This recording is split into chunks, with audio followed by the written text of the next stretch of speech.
I think Judaism survived because it allowed for interpretive boldness of the text. The word was not a frozen word. One of the most misunderstood parts of Judaism is how Jewish law develops and evolves, and how much of it is rabbinic interpretation and how much of it isn't. Many people, unfortunately, think that rabbis, the rabbis determined everything. They interpreted it this way. Well, if they interpreted it this way, I can interpret it that way. If a rabbi 1,000 years ago interpreted it one way, my rabbi can interpret it a different way. And it's really all up for interpretation. And the moment we go into this interpretation world, then everything is fluid and everything has flexibility. And you in fact find that in other religions, you will find that even in the most orthodox of those other religions, they are moving slowly as society moves, because ultimately everything is flexible. The reality is that outside of the more liberal movements in Judaism, Orthodox Judaism will never negotiate many teachings of the Torah. And the reason why is because while there is enormous interpretation when it comes to the study of the Torah, that interpretation is actually in a confined area. You can't just interpret whatever you want, however you want, but there's actually a structure within which we interpret. And this is very important to understand. In other words, to say it in different words, we really don't care what any particular rabbi's opinion about a matter is. We only care about how the rabbi would use the divinely bestowed rules of interpretation on how to interpret the Torah to interpret the words of the Torah. And that is the confined area within which we can interpret. That God has given us very particular and specific rules of interpretation which we apply to the Torah. And within the confines of those rules of interpretation, we'd like to know how you or someone else would interpret the Torah, but it has to be strictly in accordance with these rules of interpretation or derivation.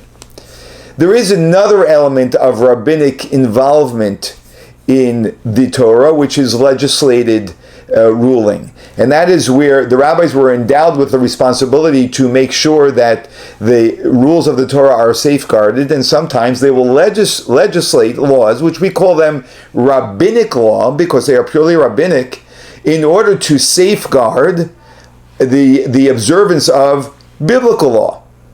That is rabbinic, and that also has to be done within the confines of the particular purposes of why God endowed us with legislative power. However, the interpretation of what the Torah says is very limited in scope, and only within that scope can there be interpretation. By way of example, you will never find in the Talmud where so much is debated whether explicit laws such as adultery, whether that will ever be permitted. The Torah doesn't leave any room to apply in the way it words itself. It doesn't leave any room to apply any form of interpretation based on the rules of interpretation. And so I recently, a couple of friends shared this clip with me from Professor Hartman, where he discusses in a very beautiful way, in a very articulate way, the beauty of the Torah, in that the Torah, the genius of Torah transmission, that it has interpretive boldness, he calls it, where in every generation we apply bold interpretation, and every generation has to understand the Torah in their times the way they understand it. We were never fundamentalists or literalists. These are all the different statements he makes, as you'll watch. And no one should ever think that they're holding the truth in their pocket because it's different in different times. What he's saying has truth, but without the qualifications, which he doesn't provide, what he's saying can be very dangerous. And we need to understand that there is interpretation, but that interpretation is very strictly controlled by the way God guided us in how to interpret. So let's watch what he says, and I'll expound on this just a bit more.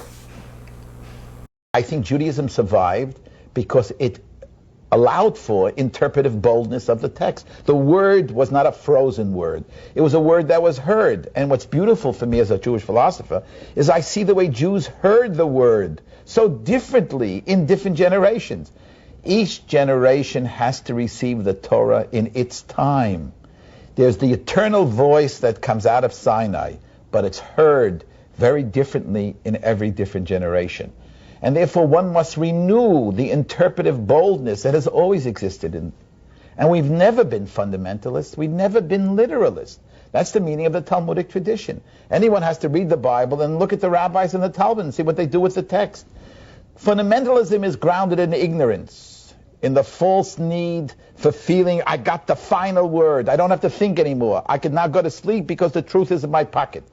If you go to sleep because the truth is in your pocket, that's the best way to lose it. So here's the philosophical key that we need to understand, which Professor Hartman is lacking in what he says.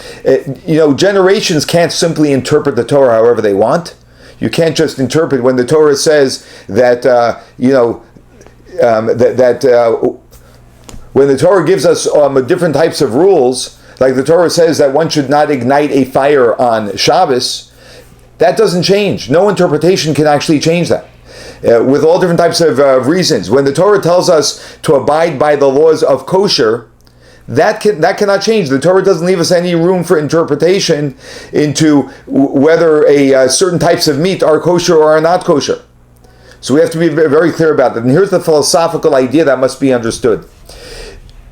Whenever a person wants to develop in life, and we see that God created the entire universe this way. God created the universe in a way that one needs to have self-discipline to be focused in a particular way. And with that self-discipline, when one is focused in a particular way, what happens is a person can then excel and expand in an unbelievable way. But if a person doesn't show focus and discipline, then they cannot experience that enormous expansion. Someone wants to build a business, that includes tremendous commitment from the person and dedication and focus. And through that, a person can experience enormous expansion of the business and financial expansion and whatever other benefits that particular business can offer the person. Likewise, in our lives, we know that when we are willing to be tethered down, then we can fly in the most magnificent ways possible. Similar to if you think about a violin string. A violin string is tied down very, very tightly. And only when it's tied down very, very tightly can you, by applying the bow to the string, produce enormous music. And in the very same way, when it comes to the Torah, God gave us the truth. And God says, however, there's so much to derive from this and so much to understand of what I'm sharing here. So if you use these particular rules of derivation, of interpretation, you will be able to actually expand the truth in a magnificent way and bring out the music of it. However, the moment you no longer have the discipline of following these particular rules and you begin to deviate and just apply your own thinking of what should make sense, does make sense, and doesn't make sense, then you will lose the power of the truth that lies within the Torah, and it's all going to fall away and you're going to have chaos.